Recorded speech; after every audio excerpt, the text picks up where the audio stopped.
Hello everybody! Welcome to Kevin Plays Disc Golf.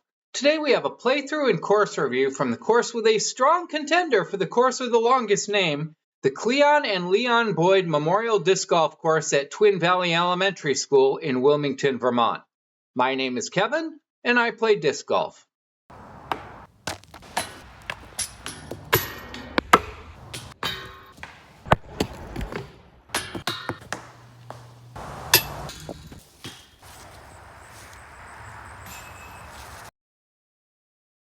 Filming on course for this video was done on May 26, 2025. The course originally opened in 2023. The best GPS landmark for the course is the Twin Valley Elementary School. It is on Vermont State Route 100, about 1.5 miles north of the intersection of Route 100 and Route 9 in downtown Wilmington. Coming from either the north or the south, the school is well marked and is the most prominent landmark in the area. You will want to park on the north side of the parking lot, which is the right side as you're looking at the school building, and the practice basket, starting kiosk, and hole 1 tee are all on the north side of the school and can be seen from the parking lot. The course is on school property, so it is closed until 5 p.m. on school days. It is open all day on weekends and non-school days. The course is completely separate from all athletic fields and playgrounds, though there are some walking trails that you will need to be aware of. You also need to be aware of potential vehicle traffic on holes 1 and 9, but these can usually be easily avoided. The spring had been particularly wet, and there were some marshy and swampy areas that will likely to be drier later in the year. That said, I expect that there are a few fairways that will remain a bit muddy even at the end of the summer when it is drier. There is only one course configuration. Dogs are not allowed. There was a porta potty near the north side of the parking lot when I was there. As this is on school property, alcohol and tobacco are also not allowed. Trash should be treated as carry in, carry out, as I did not see any reasonable place to discard trash on the property outside of the school building.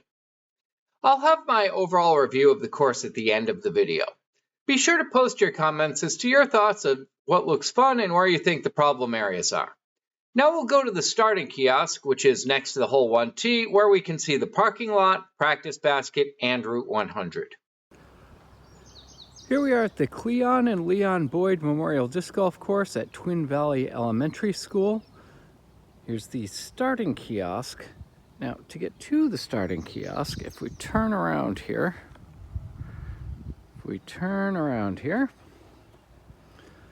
here's the parking lot for the school. And this is right off Route 100 that we can see in the background. The starting kiosk is right next to this practice basket, and there we have the starting kiosk, and just past that is the first tee. There is a lost and found discs section in the starting kiosk as well. Hole 1 is a 280-foot par 4 straight uphill.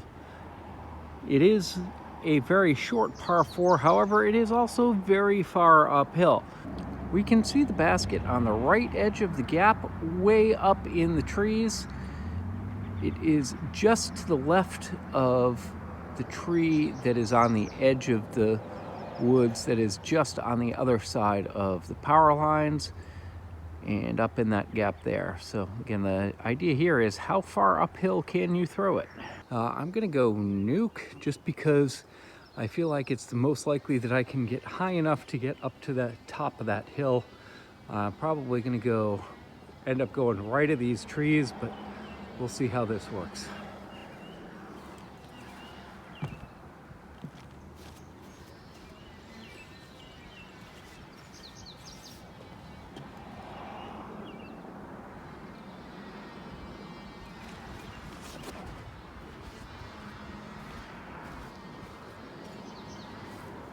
Well, I'm up there, mission accomplished. Here we are at the entrance. I am to the left of here, so I have quite a tricky shot to get into the gap there. There is a basket just to the left of here. There's another utility pole that I will show shortly. That is the basket for hole 9.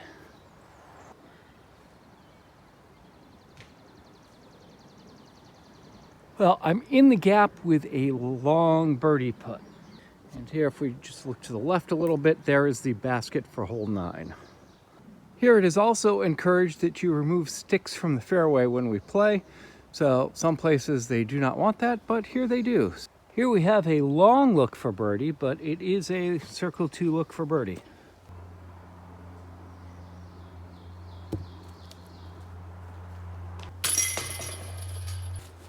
Just short for our birdie bid, but happy with par. This looks like the same idea of the baskets and markers as the Marlboro School, which I played earlier this morning. We see we have the directional arrows welded onto the cage itself to show you where the next tee is. And if we follow the arrow and we turn to the right, we look up on the tree, we have a next tee sign pointing the direction of the path. This is a fairly well-defined path. There's really only one way to go. And there is a next tee sign where the path takes a little jog to the right. And just in front of us, we have the tee pad for hole 2. Hole 2 is a 180-foot par 3, dogleg left. We cannot see the basket from the tee, but we can see the flag on top of the basket. We are just to the right of the tee, and if we look through the gap through the pine trees, sort of on the left side that looks very clogged, at the top of the area where it looks like there's some brush going, there's a small window where we can see the top of the flag from there. The flag is on top of the basket, maybe 3 or 4 feet tall. So this is kind of a toss it down there and hope we can weave our way around the trees. Let's see what I can do here. I think this is short enough where I can use the extreme and have some sort of S-bend that hopefully gets us close to the basket.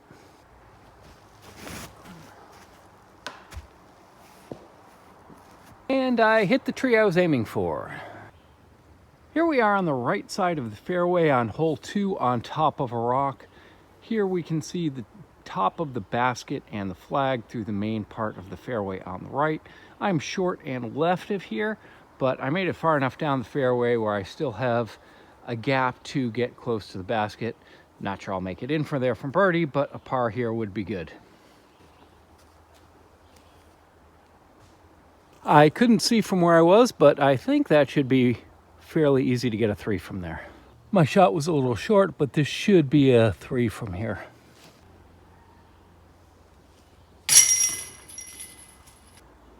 All right, after taking our 3 on hole 2, with our back to the tee, if we look to this tree to the right, we can see we have a little arrow pointing to the right. And there's also a next tee sign right there that we can see pointing us down this path. So far, this course has been very well marked, even though it's through the woods, narrow trails. It is at least well marked. There's another next sign right here, pointing us around the corner. And it's good to have those signs fairly often, just so you know that you're on the right path and are going the right way. And right at the end here, we have the tee pad for hole 3. Hole 3 is a 205-foot par 3. The basket's straight ahead, but we have this clump of 3 trees straight in the middle of the fairway that we have to pick whether to go left or right of. The gap left is smaller, but allows for a straighter shot. The gap right is bigger, but you have to have a S-bend shaped curve to it to get there. So this is a hole where I think forehand plays to my strength. So I'm going to take the S-bend route and see if I can get it close to the basket. We can see the basket off in the distance. It looks like there is about a 5-foot tall rock guarding the basket itself, that is close to the basket. And again, there's kind of woods all the way around here.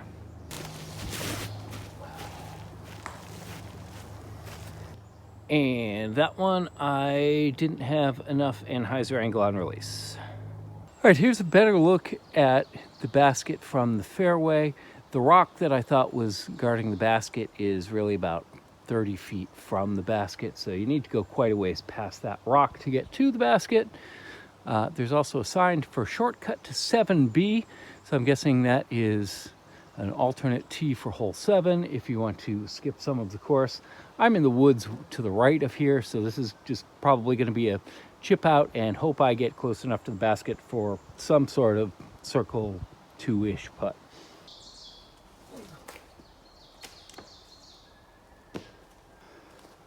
I went tomahawk through the trees there, and though I'm not as close as I would like, at least I'm in the middle of the fairway. The shortcut to hole 7B was to the basket of hole 7. So if you have not enough time, you can only play a few holes, then that will jump you ahead to hole 8. Here I have, again, a circle 2 putt for par. We'll see if I can get this close.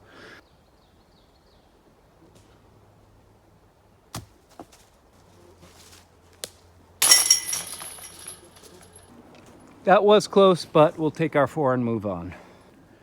Looking back in the direction of the tee at hole 3, if we look in the basket, we see the arrow pointed towards us, so past the basket if you're on the tee, and if we follow around, we have another little arrow on this tree here.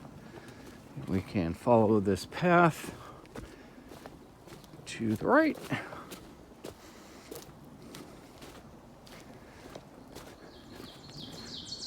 And we come up here. Now we want to be a little bit careful here because the tee pad is to our right, but we are stepping right out into the fairway of hole 4.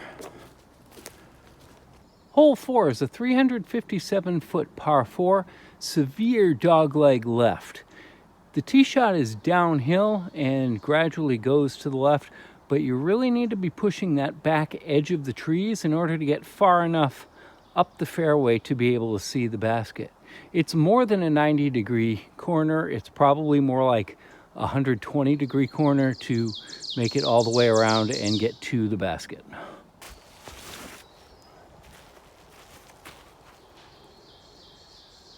That's in the fairway, but I think it hit something in the ground, and I don't think I'm going to be able to see the basket from there. I ended up in this dead wood pile on the left side of the fairway. I still have a long way to go around. You really need to be pushing the signs on the back part of the fairway to be able to see the basket on your tee shot. Here, I'm just going to try and chip around the corner and hopefully get far enough where I can see something from there.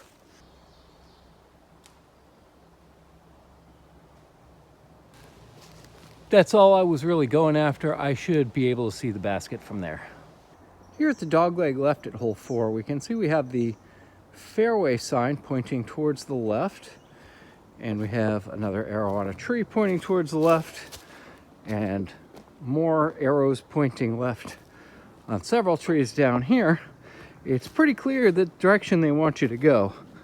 However, to realistically get to the point where you can see the basket, you need to be almost way out to this edge of the woods here. And then if we turn to the left, we can see the basket of 4 amongst the trees up that direction. And I did make it far enough around the corner, so I've got a long putt. It's probably 90 to 100 feet, but I can see the basket and am at least in range of using a putting putter here.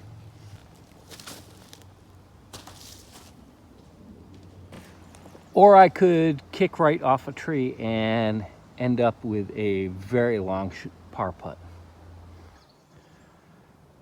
Here we are just short of the basket, and there's a pretty big marsh area here. This isn't one that you're going to lose a disc in, but it's going to be obnoxious if you end up in here. Let's see if I can make a long par putt. I do have a gap but it's a very narrow gap. I can't really complain about that par putt attempt hitting the basket. I did have a low ceiling. It's about the best I could do. I'm pretty happy with that. So to get from the basket of 4 to the tee of 5, here we can see the little metal plate here. This one has a different arrow going over it. I'm guessing they may have moved the tee at some point, but if we follow the arrow to our left, as we're looking back up the fairway, we have the tee pad for hole 5 right in front of us. Hole 5 is a 260-foot par 4. The second shot is going to be significantly uphill to get to the basket. We are just off the left edge of the tee, and the idea here is, I think, get it in that green area with the ferns in the middle of the fairway, and if we can get it there, we should have a clean path to the basket. This is more about placement than getting it there.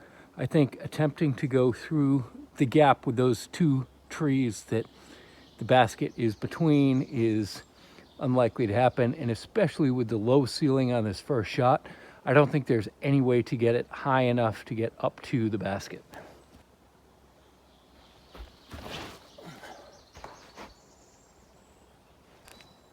That was almost a really good shot. All right, here I'm playing scramble disc golf, just trying to get out of the trees. I do have a shot to get sort of back in the main fairway, but I think par is going to be about the best I can hope for from where I am.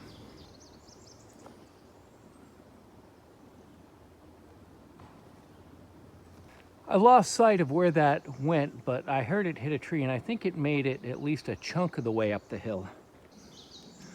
Well, I made it a small chunk of the way up the hill, at least close enough to attempt a putt through this narrow tree gap.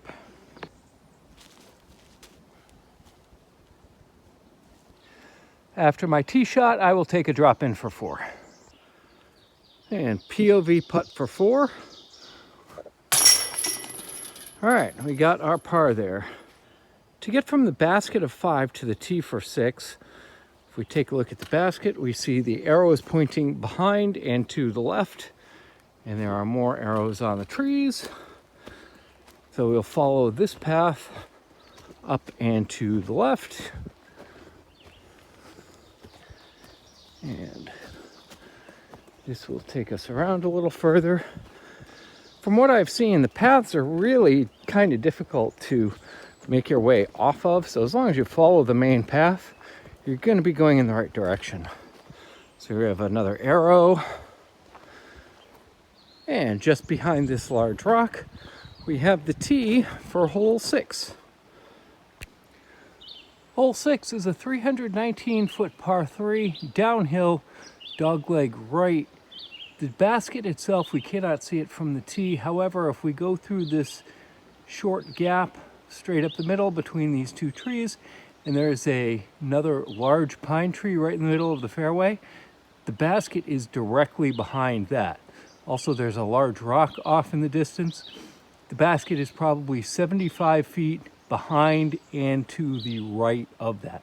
So that's kind of the general direction that we want to go. How we get there is another question entirely. This hole is on a ridge, so if you go off either left or right, it's going to be a fairly long way down. I think it's safer to go left because it's not going to roll away as far. It's fairly steeply downhill to the right all the way to the basket. So I'm probably going to go through this left gap, right hand, forehand, and hope that it will go over stable and go to the right towards the end of the hole.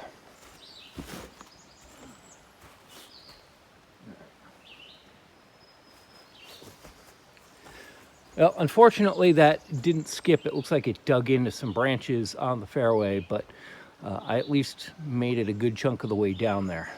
Here we are about 30 feet on the other side of that large tree, and we can see the rock and we can see the basket downhill past on the right of the rock and just to the left of that next tree to the right of the rock in the distance.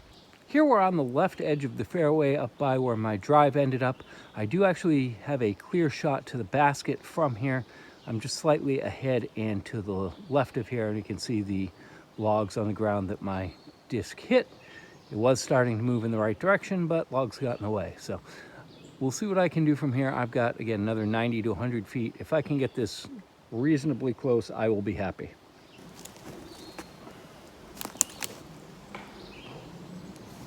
So that went exactly as I planned it. I pulled it left, bounced off a late tree, and ended up pretty much right under the basket, just like I drew it up. This was a little further than I'd been hoping for a par putt, but still very makeable. It is a bit of a death putt here as well, though. The ground does drop off if I go more than about 10 feet long of the basket, behind the basket, and it also does slope down to the right. So there is a chance that if I get a bad bounce going right or long, the disc could roll a very long way downhill. But if you just drain the putt, then you don't have to worry about it. Now, to get from the basket of 6 to the tee for 7, if we pan a little bit to the left, we can see there's a next tee sign on the tree to the left and behind the basket. So if we turn around and follow the next tee sign,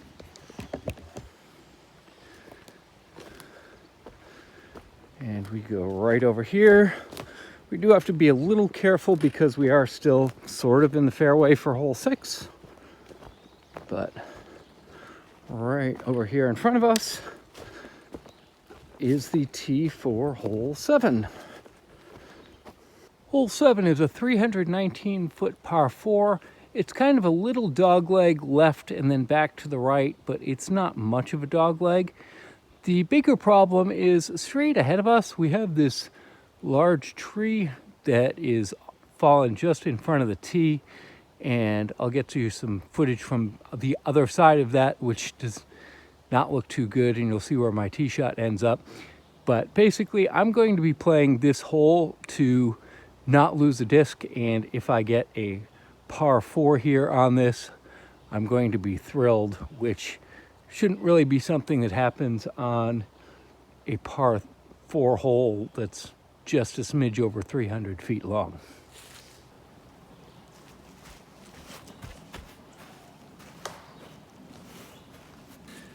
Not good, but because I can't see where the disc is going if I really go for anything here, I'm very concerned about losing a disc here. Here we are on the other side of the downed tree off the tee for hole 7. And if we turn around, we do have a fairway gap here, but there's a lot of brush on both sides. There's swamp marshy muck in the middle here and ferns in the fairway. So without being able to see your disc after it goes over that first down tree off the tee, I really wouldn't want to get too aggressive here because you'll have no idea where it goes. Here we are on the left edge of the fairway, up by the little jog to the left before you take the jog to the right. If we look at the ground here, there is a lot of debris, fallen branches, big stuff on the ground, and this is effectively in the middle of the fairway. There's a lot of places where brush can hide your disc, and took me about 3 minutes to find my disc that landed in the center of the fairway, because I thought it had gone a little bit further left than it did and ended up here. I wasn't originally going to film my third shot here, however, I decided that it would be a good idea in the name of safety. So I'm just to the right of here. We can see the basket just off the left edge of this huge tree in front of us. If we follow that, there's a much smaller tree off in the distance just to the left, and the basket is directly behind that smaller tree. With all these ferns and foliage starting to pop up around here, this is the direction I'm going to go. I'm going to play forehand hyzer and Hopefully I can find my disc when it gets up there, and if not, I'll have the video footage to look back on.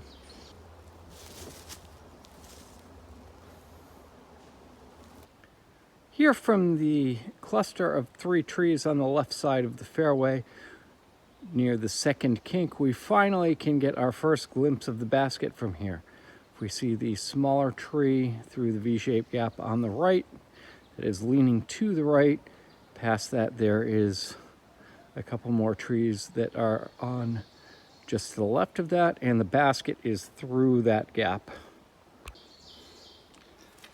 Something else I will point out here on hole 7 is that, yes, though it has been ridiculously wet this spring, this area here on sort of the lower section before you drop down to the basket, this is all wet marsh. Again, you're not necessarily going to lose a disc in any water here, but it just makes for unpleasant walking if you accidentally find it. Right, that was a pretty good third upshot here, so I have about a 20-foot putt for par. So if I make this, I will be very happy to take my par and move on to the next hole.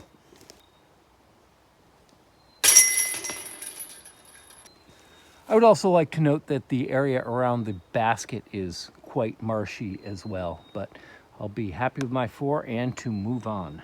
To get from the basket of 7 to the tee for 8, if we walk around behind this rock here, it is much drier. And then if we look up, we have a sign on this large pine tree pointing us in this direction. So if you're looking at the basket with your back to the tee, this would be a right turn. And we can follow this up here. There's a next sign. Turn to our right.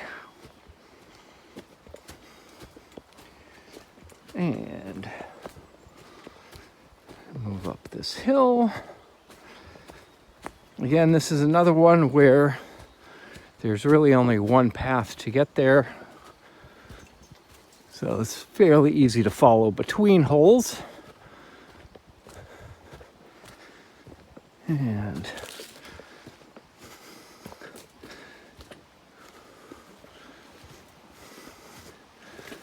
come out here.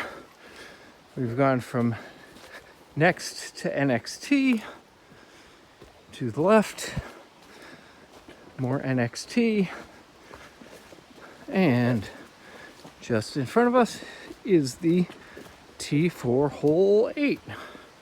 Hole 8 claims to be a 266-foot par 4, but it plays much longer than that.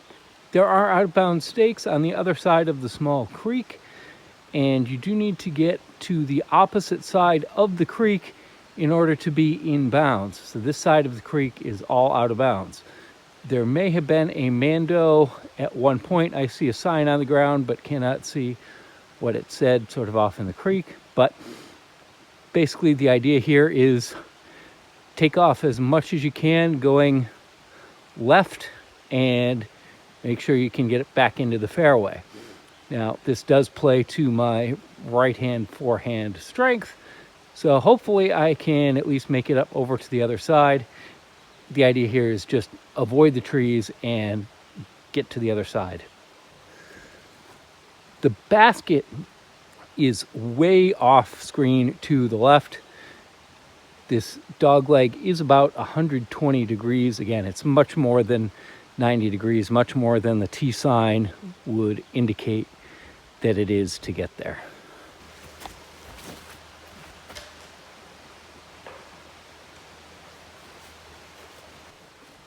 Well, that was the right disc choice. I pulled it, but it made it far enough through the trees and then bounced back into the right side of the fairway. It was starting to curve where even if it didn't hit that tree, it still would have been in bounds and probably had a lot closer second shot. Here we are looking back at the tee and the walkway we just came across. We are at the end of the upper walkway section where the boards are, and if we look down, we can see all of these out of bounds stakes, and there are logs set up there to help reduce the possibility of a rollaway. And if we look off in the distance between the two largest pine trees on the left, just kind of following the out of bounds line, we can see the basket from here. I'm on the very right edge of the fairway here where we can see the basket. The basket may even be an elevated basket. It's a little bit hard to tell from this distance, but if we look at the two large pine trees that form a V, the basket is directly between those. I'm about 40 feet behind and to the left of here, kind of in the middle of the fairway, so we'll see how this ends up.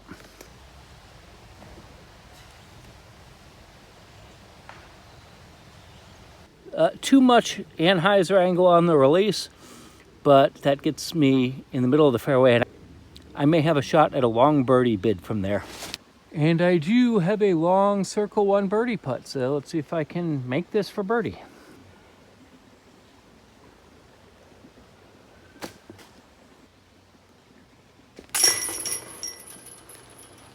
Can't be upset about missing a long birdie putt like that. At least I missed it just a little bit left and right, didn't leave it short. So I'm pretty happy with that result for par.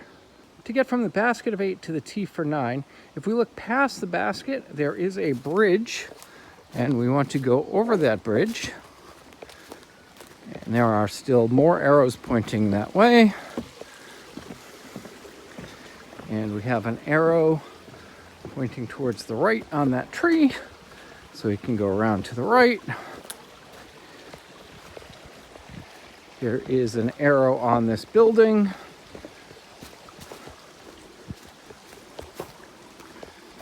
And arrow pointing us sort of following the main path. I'm a little off the main path here just because of the marsh, but straight up over here, another arrow on the sign pointing us out over towards this building. And this is the school. From this last little T sign, this sends us out into the parking lot. And if we go into the parking lot and take a left, right where this SUV is parked, on the ground, we have the T marking for hole 9. U-disc lists hole 9 as a 357-foot par 3. I'm a little confused as to why it's a par 3, not a par 4, based on the prior holes here. There is a Mando just above the gravel section on the rock. Above that, meaning we have to go through that gap up top to get on the high side to get to the grass. If we look way off to the right, we can see the utility pole. The basket is through the right edge of those bushes next to the utility pole. The big thing here is that once we get up to the fairway and get up with that height, we do not want to go right, because we are going to roll all the way back down to the level we are at now, and it is going to be very difficult. So we'll see how this works out.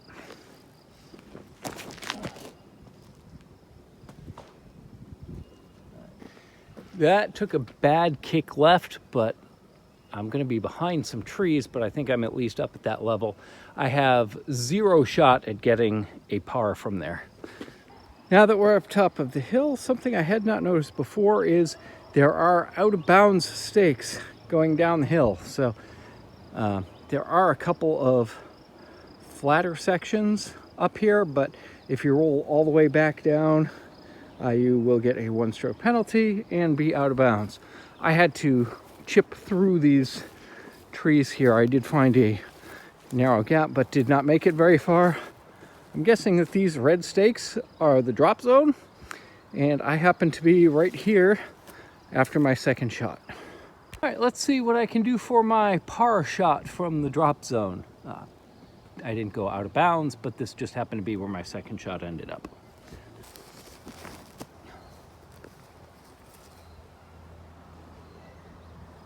Well, that's in the bushes, but I may have a look for 4 from there anyway. One other thing to point out is this grass here is quite long. At this point, it's probably 12 inches long or so. So that if you throw something that's low, it's going to catch and knock it into the ground. The good thing about that is that there is much less rollaway potential because it's just going to hit the grass and go into the ground rather than go up on edge. All right, let's see how this works out from on top of the basket.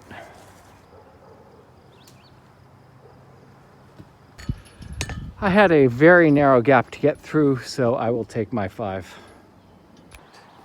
To get from the basket of 9 back to the parking lot, there is a blue arrow on the utility pole. Now, it's sending us down that steep slope. However, I'm going to feel a little bit better about coming out this way. One thing here, we do need to be a little bit careful about people playing hole 1 because we are walking into the hole 1 fairway by doing this. Here's the hole 1 tee pad. And we can see the parking lot off in the distance.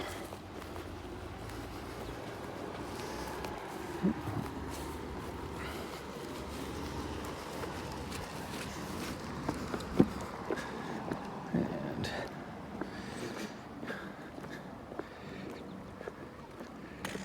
here we are back at the starting kiosk, which has the little lost and found flap on this side here. And here we are back where we started the round. Though there were no active course upgrades that I saw at the time of filming, this course would be significantly improved if some fairway maintenance and clearing of downed trees was done. Though this is most notable on hole 7, hole 4 would also significantly benefit from clearing of downed trees. The thumbnail of this video is my putt on hole 8 looking back up the fairway. This gives a good idea of what a lot of the terrain on this course is like and gives a view of the only raised basket on the course. Hole 8 was also my favorite hole by a significant margin, with hole 1 being the only other hole that I would consider to be better than average. There is a big risk-reward decision to be made off the tee, and a well-placed tee shot does make the second shot much easier and provides a legitimate birdie opportunity.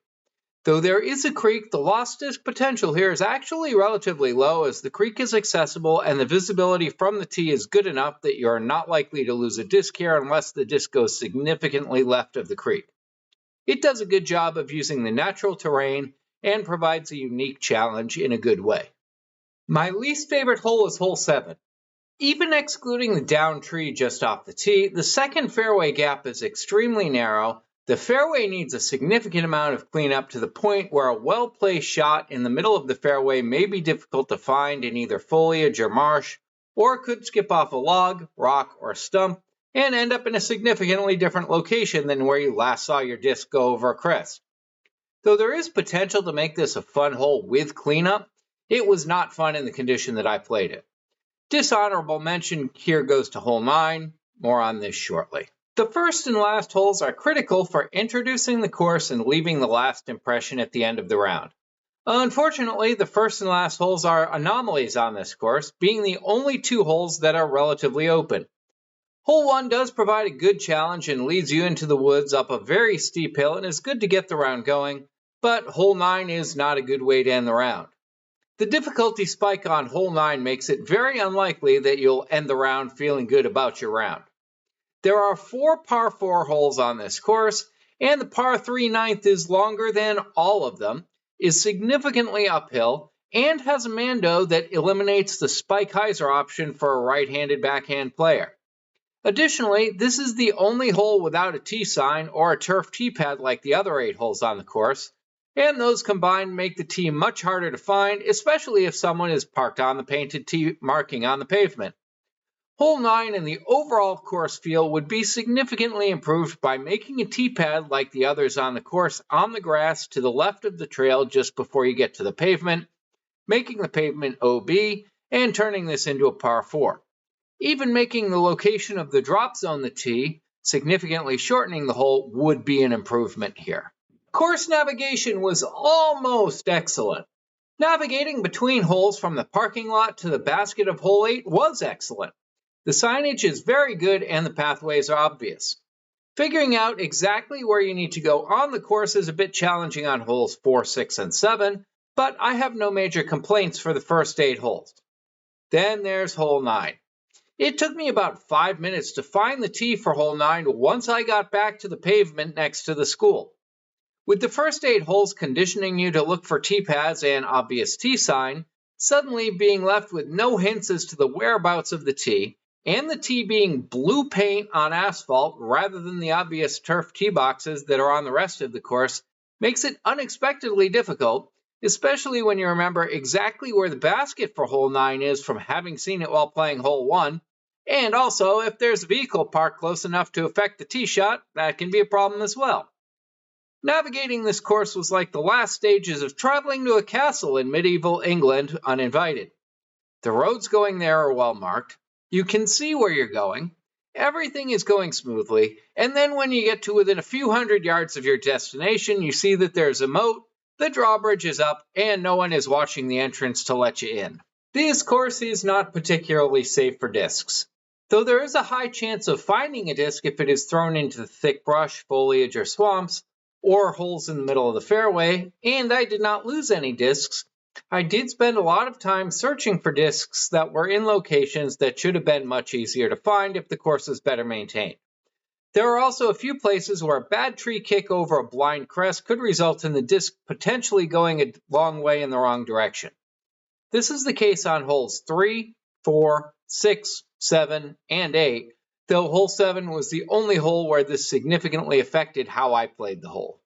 Except for hole 9, the tee pads were all well-built turf tee pads that provided good support and grip. The tee signs were all printouts of the course layout from UDisc, which in many cases is not particularly helpful, as the distances and fairway locations are not detailed enough to do more than provide a general direction and distance. The baskets are all disc golf park targets, which are okay, but are not my favorite. They're easy to see from a distance with the yellow banding, but there's something about them to me that just doesn't quite feel right. Though the course is at an elementary school, the target audience for this course is most definitely not elementary school students. The best audience I can come up with is that this is a course for locals who want to play a quick round, but don't want to go 5 miles further north to Horace Hill, or who've played Horace Hill enough that they want a different challenge to remind them that Horace Hill is a better course. With the course in the state that I played it in, my overall course rating is that I would be willing to drive 20 minutes out of my way to play this course for the first time and 10 minutes out of my way to play this course again. If you're thinking about driving here to play disc golf and only want to play 9 holes, you're better off driving the extra 5 miles to play Horace Hill holes 1 through 8 and skip to hole 18. If you're coming from the west, I've not played Willow Park in Bennington, which is just over 1/2 hour away, but I would expect it's a better experience. If you're coming from the east, my current favorite disc golf course that I have ever played, Living Memorial Park in Brattleboro, is just over a 1/2 hour away in that direction. On this particular trip, I played 3 courses, the others being Marlborough School, which is a beginner course, but I had more fun there than here, and Horace Hill, which I also preferred. Even if the fairways were cleaned up, especially on holes 4 and 7, it might bump the time up to 30 minutes, but I think that this would still be my least favorite of the 3 I played that day. It is unlikely that I will play this course again unless there are significant changes. Like, share, subscribe, and post in the comments if you know of a course whose name is longer than the Cleon and Leon Boyd Memorial Disc Golf Course at Twin Valley Elementary School. Check out my other video linked here, or take a look at the playlist of my disc golf courses of Vermont and New Hampshire linked in the description.